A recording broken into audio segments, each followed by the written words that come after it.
같이 읽겠습니다. 시작.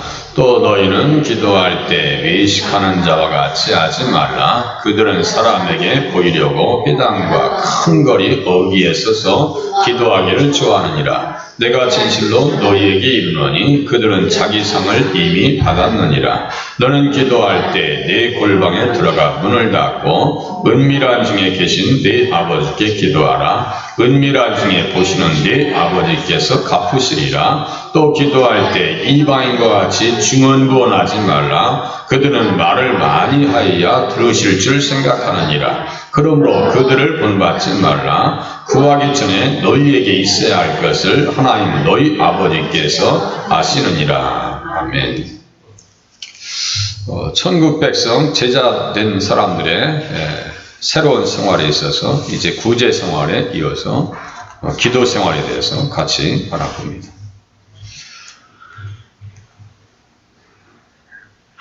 마태복음 5장이 율법과 그리스도의 세법에 대한 비교라면 6장은 유대 교권주의자들의 생활과 그리스도인들의 신앙생활이 비교된다고 했어요. 그러니까 제자들의 새 생활이 어떻게 되어져야 되는가, 새로운 사람들은 새로운 생활을 어떻게 해야 되는가.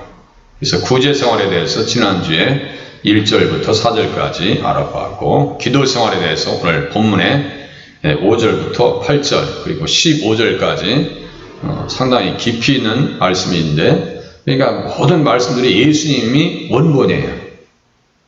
무슨 말씀인지 아시겠죠? 예수님께 하시는 말씀이 원본이고 사도들은 그 말씀을 풀어줍니다. 사복음서가 신약성경의 원본이에요. 서신서들은 고린도 전후서, 갈라디아서, 에베소서, 빌립보서, 서자가 들어있는 것은 다 편지예요. 그런 것들은 사복음서를 풀어준 것이다 생각하면 맞아요. 구약은 모세오경이에요. 그게 기준이에요. 모세오경을 가지고 열왕기상하, 역대상하, 사무엘상하 어떻게 그 말씀 가지고 살았는가. 또 모세가 기록한 글은 누구를 얘기한 거예요? 예수님을 이야기한 것이기 때문에 모세오경을 통해서 우리는 복음을 또 볼 줄 알아야 돼. 그걸 볼 줄 모르면은 구약성경과 신약성경이 따로 노는 것 같아.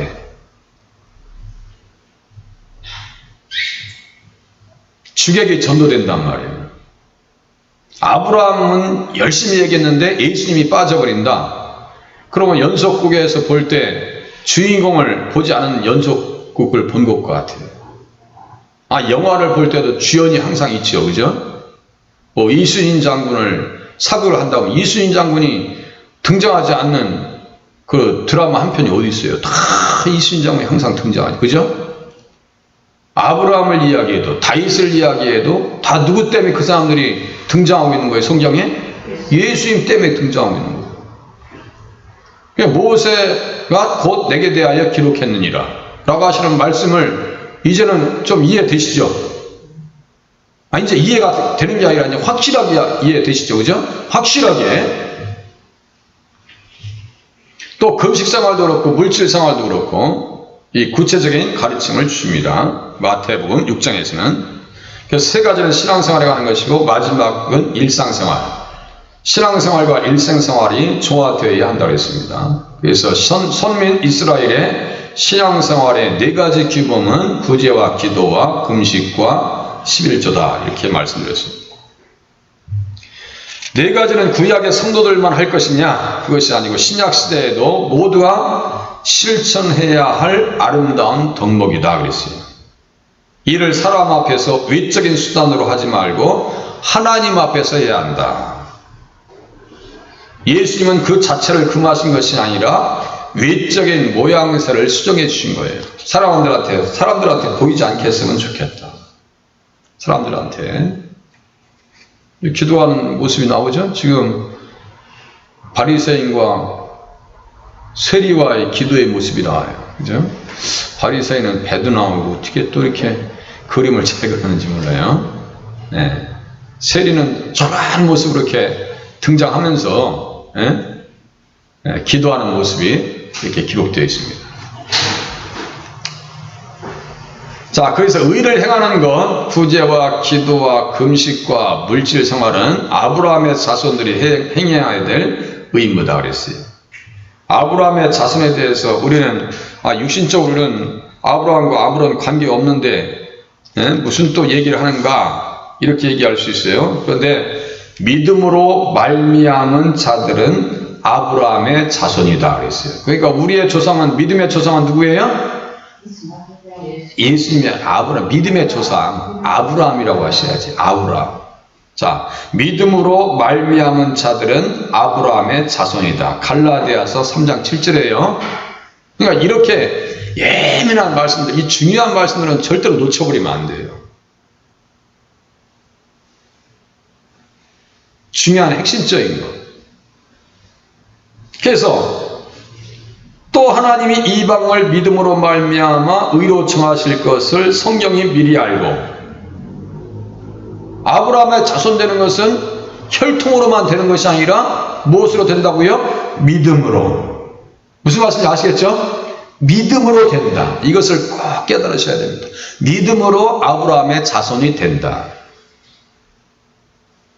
저희 집도 시조가 있죠. 우리 성도님들도 다 시조가 있죠. 우리 성씨에 시조들이 있으실 거 아니에요. 그 시조가 우리의 육신의 조상이다 할지라도 우리의 믿음의 조상은 아브라함이다. 성경에 그렇게 말씀해 주고 있습니다. 그래서 하나님이 이방을 믿음으로 말미암아 의로 정하실 것을 성경이 미리 알고 먼저 아브라함에게 복음을 전하되 모든 이방인이 너로 말미암아 복을 받으리라. 모든 민족이 너로 말미암아 복을 받을 것이다. 이제 이거 잊어버리면 안 됩니다. 그렇게 하고, 그러므로 믿음으로 말미암은 자들은 아브라함의 자손이 되고, 믿음으로 말미암은 자는 믿음이 있는 아브라함과 함께 복을 받느니라. 믿음이 있는 아브라함과 함께 복을 받느니라. 그래서 그 복에 대해서 창세기 18장 18절에 천하 만민은 그로 말미암아 복을 받게 될 것이 아니냐. 다 같은 말이에요. 아브라함도 누구 때문에 복을 받아요? 예수님 믿어서 복을 받은 거예요. 우리들도 믿음으로 말미암은 자는 믿음이 있는 아브라함과 함께 복을 받느니라 그랬어요. 이게 너무너무 중요하거든요. 그럼 어떤 복을 받느냐 이거예요. 이제 가장 성경을 확실하게 집어서 가셔야 돼요. 여기 마태복음 6장이죠. 2장만 넘겨보세요. 8장 11절 보세요. 8장 11절. 믿음이 있는 아브라함과 함께 복을 받느니라. 8장 11절. 8장 11절. 마태복음 8장 11절. 다 같이 큰 소리로 확신을 가지고 읽으시겠습니다. 시작. 또 너희에게 이르노니 동서로부터 많은 사람이 이르러 아브라함과 이삭과 야곱과 함께 천국에 앉으려니와. 이거면요 다 되는 거예요. 이 땅에서 잘 먹고 잘 살고 싶죠? 솔직히 얘기해봐요. 오랫동안 살고 싶죠? 우리 권사님 말씀 잘 하셨어. 목사님 나 오랫동안 살고 싶어요. 그게 정답이시라니까. 저도 오랫동안 살고 싶어. 저도. 그럼 어떻게 오래 살고 싶어요? 건강하게 오래 살고 싶죠? 병도 없고 아픈 것도 없고. 그렇게 오래 살 수만 있다면 까짓거 500년 그까짓 거 못 살아요? 몸만 안 아프고 주름살만 없고 이 주름살 개선만 될 수 있다면 우리 남진 장로님처럼 저 푸른 초원 위에 그름 같은 집을 짓고 님과 함께 몇 년 살고 싶다고요? 1500년 살고 싶네. 솔직히 살고 싶지 안 살고 싶어요. 그게 우리의 소망인데 무엇을 통해서 그 꿈이 이루어지느냐? 믿음을 통해서 이루어진다고 성경에서 우리에게 가르쳐 주고 있습니다. 예수 잘 믿으신 거예요. 예수 믿어야 이 팔자를 고치죠. 예수 안 믿으면 절대로 팔자 고칠 일이 없습니다. 우리 지금 엘리야, 이쁜 엘리야도 예수 믿기를 잘했지. 예수 믿는 집안에 오기를 잘했죠. 팔자 다 고친 거야. 애기들은 무슨 애기들한테 무슨 팔자 타령하느냐고 말씀하실지 몰라도 우리는 다 진짜 예수를 모르면 기구한 운명을 타고난 사람이에요. 아담 안에서. 그죠? 아담 안에서 정말 기구한 운명을 타고난 사람들인데 세상에 예수 믿고 팔자를 고쳤어요. 믿으시기를 바랍니다. 예수 믿고 팔자 고쳤어요. 아브라함과 이삭과 야곱과 함께 천국에 앉는다.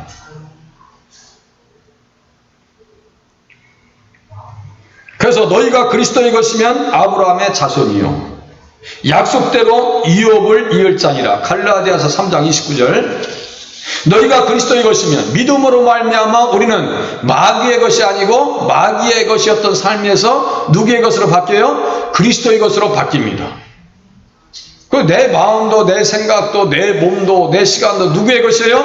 예수님의 것인 줄로 믿고 사셔야 돼요. 예수님의 것이지. 이제는 내 인생은 나의 것이 아니요. 유행어처럼 어떻게 내 인생이 나의 것이에요? 이제는 예수님 믿으니까 나의 인생은 누구의 것이에요? 예수님의 것이에요. 너희가 그리스도의 것이면 곧 아브라함의 자손이요. 갈라디아서 3장 29절입니다. 아브라함의 자손이요 약속대로 유업을 이을 자니라. 이 유업이 뭐예요? 아까 천국이에요. 이제 찰떡같이 알아들으시네. 천국이 뭐라고요? 유업이야. 또 다른 말로 기업이다 이런 표현돼요. 아시겠죠? 그래서 우리는 상속자다 그래요. 믿음을 가지고 있으면 어디 상속권을 하나님께서 주세요? 천국을 물려받을 수 있는 상속권을 우리에게 주십니다. 예수님이 상속자죠. 우리들도 상속자요. 왜? 예수님이 하나님의 아들이죠. 우리들은 하나의 나라의 양자야. 양자라니까요. 저는 양자고 우리 개혁기 권사님은 양녀. 이해되시죠? 그러니까 이게 예수 믿어서 얻을 수 있는 게 너무너무 큰데 우리는 육신적인 눈이 너무 이게 밝다 보니까 마귀한테 쏘가지고 선악과를 먹은 이후에는 눈이 밝아졌어요. 어떤 눈이 밝아졌느냐? 육의 눈이 밝아졌겠어요? 영적인 눈이 밝아졌겠어요? 이제 찰떡같이 아시네. 육의 눈이 밝아졌단 말이에요. 지금도 똑같아. 예수 믿는데도 불구하고 육의 눈이 밝아가지고 세상만 밝히고 다닌다니까요. 땅의 것만 밝히고 땅의 것만 생각하고 사는 것이 우리의 인생의 모습이에요. 그죠? 그러니까 땅의 것 조금만 잃어버리면 뭐 다 잃어버린 것처럼 막 땅을 치고 어떤 사람은 막 제가 그랬죠. 이 앞에서 어떤 분들이 막 싸우길래 왜 싸우나 가만히 제가 내용을 들어봤다니까 내 10,000원 내놔, 내 10,000원 내놔, 내 거 왜 10,000원 안 줘 하면서 어르신들이 싸우고 있더라고. 그 앞에서, 요 교회 앞에서. 가까이 사시는 분들이라고, 뭐, 제가 누구라고 금방 아실까봐, 가까이, 이거 또 혹시 또 들으면 또 안 되니까 얘기하면 안 되잖아. 그 10,000원짜리 내 거 10,000원 왜, 안 내놓냐고 막 어르신들이 막 싸우고 그래. 그래서 내가 별것도 아닌데, 10,000원짜리 가지고 이렇게 싸우네. 땅의 것을 생각하니까 그래요. 위의 것을 찾는 사람이면 혹시 제가 우리 정수자 권사니까 10,000원짜리 빌려서 잊어버렸으면 말씀하세요. 그 우리 정 권사님이 김 목사님 10,000원짜리 빌려하고 왜 안 줘? 막 꼬가고 막 그러지 않으실 거야. 절대 그러지 않으실 분이야. 왜냐면 위의 것을 찾으시는 분이니까. 그죠? 우리 도양래 권사님도 그렇지. 절대로 나한테 10,000원 저 혹시 빌린 거 없죠? 아니 절대로 10,000원 생각하실 분이야. 그런데 세상 사람들은 땅의 것을 생각하니까 그냥 그쪽에 눈이 밝혀져가지고 천하 만민은 그로 말미암아 복을 받게 될 것이 아니냐. 복 받을 사람들은 어떻게 해야 돼요? 그러니까 기도 생활을 해야 돼요. 기도는 뭐예요? 누구에게 맞추는 거예요? 하나님에게 맞추는 겁니다. 이게 대천재입니다. 뜻이 하늘에서 이루어진 것 같이 땅에서도 이루어지이다. 이게 기도의 대전제예요. 하나님 이렇게 안 해주면 나 안 할 거예요. 이거 아니라고 그랬어요. 그건 초등학생이나 중고등학교 정말 하나님 잘 모르는 아이들이 하는 기도예요. 제가 그랬죠. 정말 똑똑한 친구가 좋은 학교를 가기 위해서 기도했는데 기도 응답 안 해줬대. 그래서 삐졌대. 그래서 참 안타깝다. 그래서 목회자들도 그런 분이 있어요. 교회를 건축하다. 하나님, 나 이 교회 건축 안 해주면 나 목회 때려칠 겁니다. 그 기도에 아니에요. 그건 기도도 아니야. 무슨 도박하는 거지. 그게 하나님을 자기 마음대로 부려먹으려고 그래? 좀 이따 그 내용이 나옵니다. 하나님 앞에 고집 부리는 게 기도가 아니에요. 철두철미하게 내가 무너지기 위해서 기도하는 기도가 가장 수준 높은 기도인 줄로 우리는 믿으실 수 있기를 바랍니다. 나를 부정하는 기도. 예수님 보세요. 나의 원대로 마시옵고 아버지의 원대로 되기를 원하나이다. 누군들 십자가를 좋아할 사람이 누가 있어요? 의와 공도를 행하게 하려고 그를 택하셨다. 이 도라고 하는 것도 공도라고 하는 것도 다룰 내용이 너무나 많습니다. 아브라함의 자손들은 여기 보세요. 그 자식과 권속에게 명하여, 창세기 18장 19절, 그 자식과 권속에게 명하여. 이 권속이라고 하는 것은 아브라함의 자손들 얘기하는 거예요. 믿음으로 말미암은 자들은 아브라함의 자손인 줄 알지어다. 아시겠죠? 그러니까 우리는 믿음이 있으니까 아브라함의 자손이에요. 그러니까 그 권속에게 명하여 여호와의 도를 지켜 의와 공도를 행하게 하려고 그를 택하였다 그랬습니다. 믿음 생활 잘하고.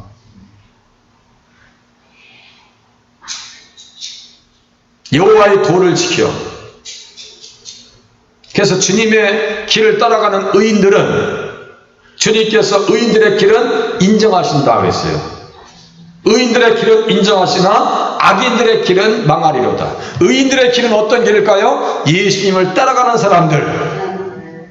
이 사람들은 하나님께서 인정해 주신대요. 그래, 너 예수님 잘 따라왔다. 그래, 이렇게 어려운데, 이렇게 전염병이 창궐한데도 불구하고 늘 예수님 앞에 말씀을 듣는구나. 너 이뻐. 주님께서 말씀하신다고.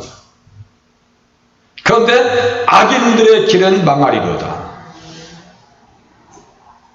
우리 인생에서 예수님을 따라가는지 따라가지 않는지 우리 스스로 분별하실 수 있기를 바랍니다.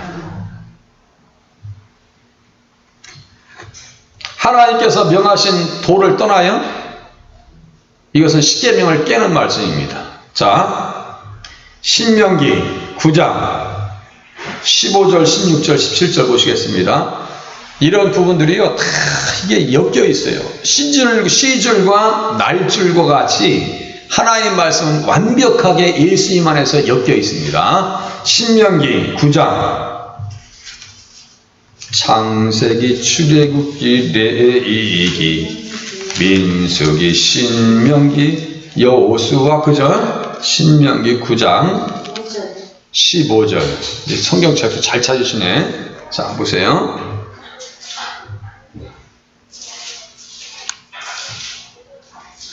15절부터 17절까지 보시는데요.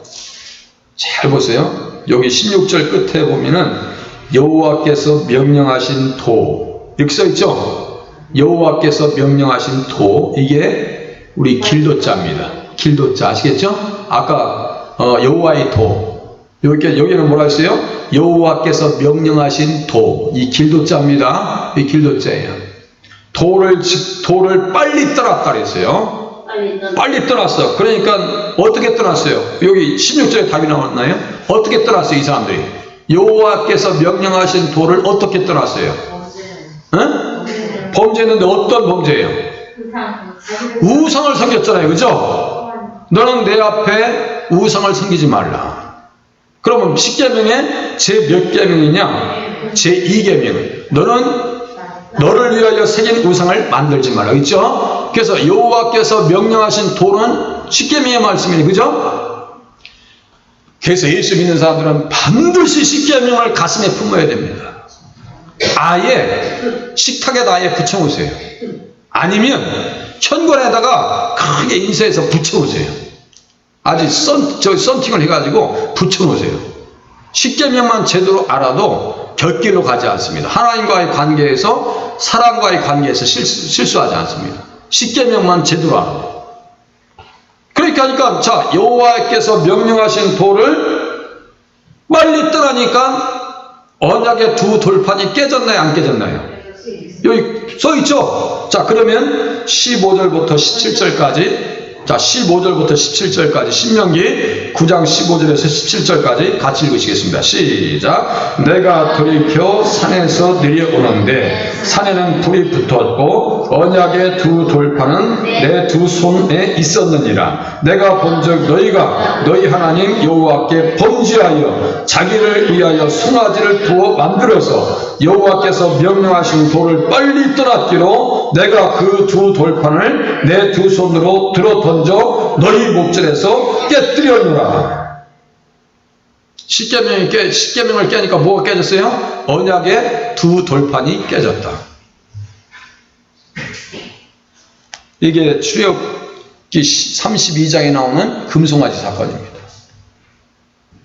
애굽에서 배웠던 그대로 한다고요. 아론도 지금 산에서는 뭐가 붙어 있었어요? 15절에 보니까 산에는 불이 붙었고, 이 엄중한 상황 속에서 하나님께서 십계명을 주시는 그 엄중한 상황 속에서도, 엄청난 광경 속에서도 이스라엘 백성들은 영적으로 예민한가요? 둔감한가요? 둔감해도 이렇게 둔감할 수가 없어요.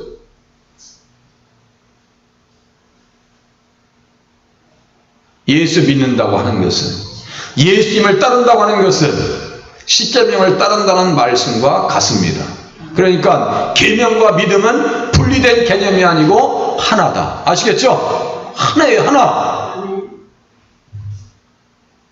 그러니까 우리는 무엇을 두려워하셔야 되냐면, 두 돌판이 깨진 것처럼 하나님과의 관계에서, 내가 하나님과의 관계성 속에서 깨질 것을 두려워하셔야 돼요. 코로나를 무서워하지 마시고 더 무서운 게 뭐예요? 하나님과의 관계가 깨질까봐를 두려워하실 수 있기를 바랍니다. 혹시나 내 믿음 잃어버릴까봐. 의와 공도를 행하게 하려고 그를 택하였나니 이는 다 여호와가 아브라함에게 대하여 말한 일을 이루려 함이니라. 아브라함에 대해서 축복의 말씀, 복음의 말씀이요, 많이 주님께서 주십니다. 땅의 모든 족속이 너로 말미암아 복을 얻을 것이라. 너를 저주하는 자에게는 내가 저주할 것이고 너를 축복하는 자에게는 내가 복을 내릴 것이다. 이 말씀은 마가복음 16장에 있는 말씀과 똑같아요. 믿고 세례를 받는 사람은 구원을 얻을 것이요 믿지 않는 사람은 정죄를 받으리라. 믿어야 살아, 믿어야. 그러면서 우리 주님께서 말씀하십니다. 너희는 온 천하에 다니며 만민에게 복음을 전하라. 만민에게 복음을 전하라. 그리스도의 복음은 아브라함의 것만이 아니고 아브라함의 믿음의 자취를 따르는 모든 민족들의 것이 바로 그리스도의 생명의 복음이고 구원의 복음이고 천국의 복음이라고 하는 사실을 주님께서 우리에게 가르쳐 주고 계십니다. 아브라함의 복을 받게 될 사람들은 어떻게 해야 되느냐? 이제 마태복음 6장 5절에 보니까 기도해야 된다. 아시겠죠? 기도해야 된다. 너희는 기도할 때에 외식하는 자와 같이 하지 말라.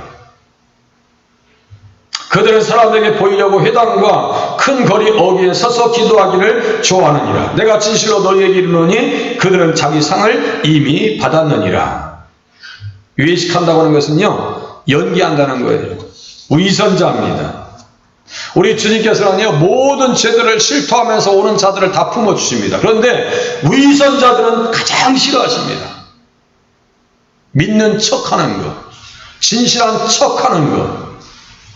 위선자라고 하는 것은 불신앙자와 똑같은 표현입니다. 주님이 아주 싫어하십니다. 외식하는 것을 싫어하십니다.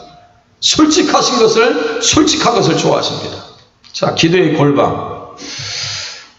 신앙생활 하면서 지금까지 오면서 가끔 인상 깊으신 분이 있어요. 그래서 어떤 분이 계신데, 어떤 집사님이 계셨었는데, 베란다에다가, 그분은 권사님 아드님이었어요.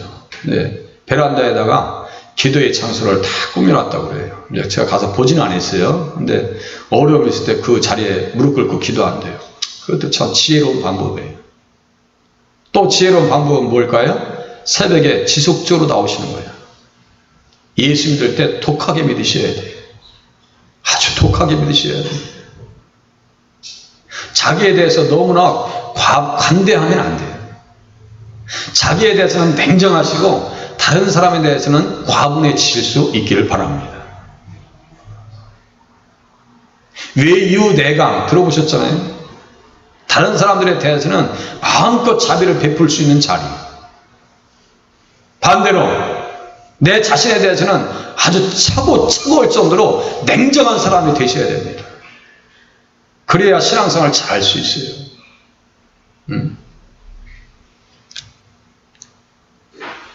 구제할 때 외식하는 자들은 2절에 있는 말씀과 같이 사람에게 영광을 얻으려고 구제했고, 기도할 때도 사람에게 보이려고 했습니다. 외식하는 자들, 연기하는 자들.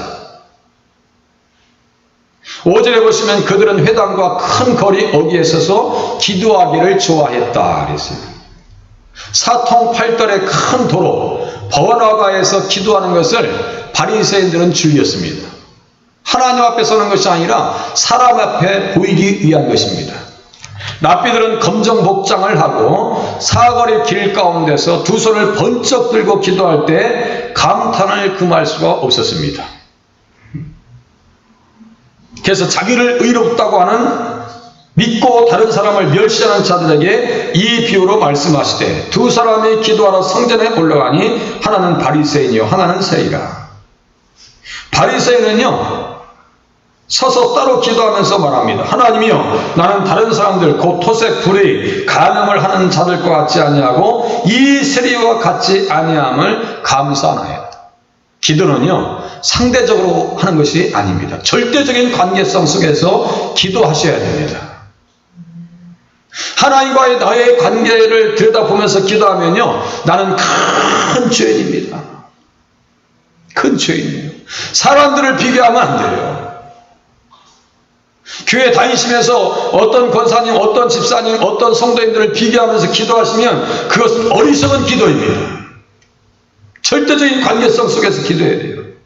그 기도는 누구예요? 세리의 기도입니다. 세리는 멀리 있어서 감히 눈을 들어 하늘을 쳐다보지도 못하고 다만 가슴을 치며 이르되, 하나님이여 불쌍히 여기소서, 나는 죄인이로소이다. 자기 죄에 대해서 집중할 수 있는 사람이 기도를 잘하는 사람이에요. 다른 사람의 죄에 대해서 집중하지 않기를 바랍니다. 관심을 끄세요. 왜? 다른 사람의 실수와 잘못에 대해서 기억하면서 기도하시냐? 그건 기도가 아니에요. 혐의가 있거든 다 용서해줘라. 다 용서해줘라. 그리고 잊어버려라. 요셉과 같이. 요셉의 마음속에 형제에 대한 증오가 불타올랐더라면 하나님께서 그 요셉을 쓰실 일이 없으십니다. 형제의 과오를 다 잊어버리기 위해서 그 이름의 뜻이 뭐라 있어요? 네? 그 아들의 이름의 뜻 므낫세. 그럼 므낫세는 뭐예요? 내가 다 잊어버리겠습니다. 이게 하나님 앞에 내가 다 잊어버리겠습니다. 가슴에 응어리진 것, 남아있는 흔적들 다 떨치면서 기도하시고 자기의 잘못만 하나님 앞에 부각시키면서 기도할 때 그 기도를 주님께서 들어주신다고 하는 사실을 누가복음 18장에서 바리새인과 세리의 기도를 통해서 우리에게 주님께서는 가르쳐 주십니다. 그래서 바리새인들은요, 외식하는 사람들은 외출했을 때 기도 시간이 되면 아무 데나 서가지고 큰 소리 쳐서 기도했습니다. 사람들로부터 칭송받기 위해서 그렇게 했습니다. 그래서 주님께서 말씀하십니다. 너는 기도할 때 내 골방에 들어가 문을 닫고 은밀한 중에 계신 내 아버지께 기도하라. 기도는 뭐예요? 절대적인 관계입니다. 하나님과의 관계성 속에서 은밀한 중에 보시는 내 아버지께서 갚으시리라. 그렇게 기도했던 사람이 엘리사입니다. 작은 방에서 기도하고요, 다니엘은 어떻게 기도합니까? 윗방에서 골방에 들어가서 하나님 앞에 기도합니다. 골방에 들어가서 기도해요. 다니엘서 6장 10절에 보니까요, 어떻게 기도하는지 아세요? 다니엘이 이 조수의 왕의 도장이 찍힌 것을 알고도 자기 집에 들어가서는 윗방에 올라가. 이게 골방입니다. 윗방에 올라가 예루살렘으로 향한 창문을 열고. 이거 왜 그럴까요? 열왕기상 8장에 솔로몬이 성전 건축을 다 마쳐놓고 얘기합니다. 성령 충만해서 기도합니다. 하나님, 이방 땅에서 쫓겨난 백성들이 이 성전을 향해서 두 손 들고 기도할 때 하나님께서 그 기도를 받아 주시옵소서. 전염병이 창궐할 때 예루살렘을 향해서 기도하면 그 기도를 주님께서 받아 주시옵소서. 수리하여 주시옵소서. 솔로몬은 그 기도를 해놓고 자기는 잃어버렸지만 다니엘은 그 기도를 가슴에 품고 예루살렘을 향해서 기도합니다. 상황이 유리하게 전개되든 말든 기도는 그리고 환경을 바꿔놓으십니다. 기도할 때 누가 오느냐, 따라오느냐? 천사들이 따라와서 돕습니다. 예수님께서 기도하실 때도 천사가 힘을 도왔고요. 바알과 실라가 기도할 때도 천사들이 등장. 베드로도 똑같아요. 네? 자, 이사야의 글을 펴놓고 히스기야 왕이 기도했을 때 누가 와서 도와줬어요? 천사들이 도와주었습니다. 다니엘이 그렇게 눈물로 기도했을 때 하나님께서 어떻게 하셨느냐? 다니엘이 고백합니다. 하나님이 이미 그의 천사를 보내셨다. 그의 천사를 보내어 사자들의 입을 봉하셨으므로 사자들이 나를 상해하지 못하였다라고 고백합니다. 기도하면 하나님께서 도와주십니다. 골방 기도. 그래서 기도하기에 가장 좋은 장소를 찾아서 마음의 골방을 확보해서 기도 생활을 하셔야 된다는 뜻이에요. 보세요. 기도할 때 조심할 게 뭐예요? 중언부언을 하지 말라. 같은 말을 계속 반복하지 말라. 갈멜사에서 기도할 때, 기도의 대결을 펼칠 때 바알의 사제들은 어떻게 했는지 아세요? 바알이여 우리에게 응답하소서. 아침부터 낮까지 중언부언으로 계속해서 반복합니다. 이게 중언부언이에요. 티벳의 그 사찰들을 보면요, 그 사람들은 어떻게 하는지 아세요? 이렇게 원통에다가 기도문을 적어놓고 계속 굴립니다. 이게 중언부언이에요. 아시겠죠? 이게 중언부언이에요. 또 신약성경에 보면 사도행전 19장에 보면 에베소서에 가서 사도 바울이 우상을 섬기는 것이 잘못된 것이다 라고 외칩니다. 그때 에베소 사람들이 분노가 가득해서 어떻게 하는지 아세요? 크다 에베소 사람의 아데미여, 크다 에베소 사람의 아데미여, 계속 거의 2시간 동안 외칩니다.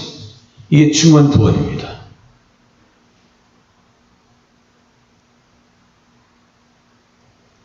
그러므로 그들을 본받지 말라.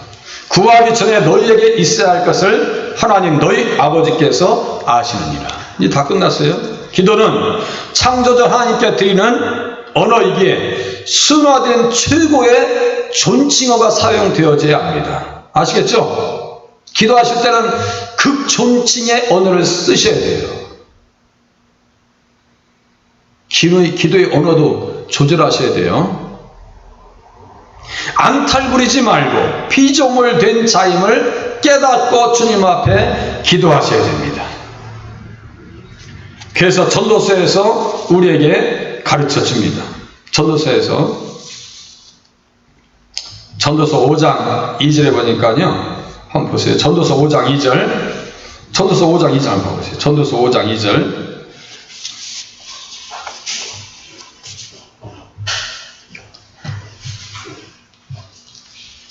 기도의 언어를 순화시켜서 너는 하나님 앞에서 함부로 입을 열지 말며 급한 마음으로 말을 내지 말라. 이렇게 써 있어요. 함부로 입을 열지 말래요. 전도서 5장 2절. 하나님은 하늘에 계시고 너는 땅에 있음이니라. 그런즉 마땅히 말을 적게 할지니라. 조심해서 하라는 얘기예요. 조심해서. 그래서 중언부언하지 말라는 말씀은 무의미한 말을, 공허한 말을 반복한다는 뜻입니다. 같은 기도를 하더라도 깊은 기도의 내용이 되어 있는 간절한 기도는 중언부언의 기도가 아닙니다. 예수님의 기도가 그랬습니다. 마태복음 26장 44절 그리고 누가복음 22장 42절에서 44절까지 보시면요, 어떻게 기록되어 있는가. 세 번째 같은 말씀으로 주님께서 기도하셨다고 했어요. 어떤 기도냐면, 만일 내 아버지여 할만하시거든 이 잔을 내게서 지나가게 하옵소서. 세 번 기도하십니다. 이거 중언부언 아니에요? 같은 기도라 하더라도 깊은 내용이 되어 있는 간절한 기도는 중언부언의 기도가 아닙니다. 사무엘상 1장 12절에 보면 한나의 기도가 나옵니다. 한나가 말이죠, 오랫동안 기도합니다. 그런데 기도한 목적이 뭐예요? 하나님 자녀를 주시면 이 자녀를 하나님 앞에 드리겠습니다, 이거예요. 그 헌신의 기도는 오래 하셔도 괜찮습니다. 전혀 문제가 되질 않아요. 하나님, 내가 참 하나님 앞에 헌신하기로 합니다. 더욱더 가만히 생각해보니까 제가 저한테 하루에 일과를 계산해 보니까 이 시간은 남거든요. 이 시간 내가 하나님 앞에 기도를 드리기를 합니다. 오랫동안 기도하셔도 전혀 문제가 되지 않아요. 그리고 우리 자신의 속에 있어서 죄라고 느껴지는 문제를 위해서 하나님 이 문제를 해결해 주시옵소서. 내 속에 아직도 완악함이 있습니다. 집중적으로 하나님 이 문제를 해결해 주시옵소서. 어떻게 할까요? 말씀을 펴놓고 기도해 보세요. 그 기도를 우리 주님께서 기뻐하시는 줄로 믿으시기를 바랍니다. 그리고 주님께서 구하기 전에 너희에게 있어야 할 것을 하나님 너희 아버지께서 아시느니라. 무소부지하시고 전지전능하신 하나님께서 아시고 하나님의 뜻대로는 기도를 우리 주님은 들어주십니다. 정욕을 위해서 하지 마시고 하나님의 뜻대로 무엇이든지 구하면 하나님께서 들어주신다고 하는 사실입니다. 그러니까요, 이 기도에 대해요. 다시요. 자, 구제 지난주에 배웠어요. 이제 기도 생활 다음 주 계속해서 배울 겁니다. 그러니까 다음 주에 이제 그 주기도문이죠. 이 주기도문이 예수님께서 가르쳐 주신 가장 근본적인 기도입니다. 다음 주에는 그 내용 가지고 같이 알아보도록 하겠습니다. 기도하겠습니다.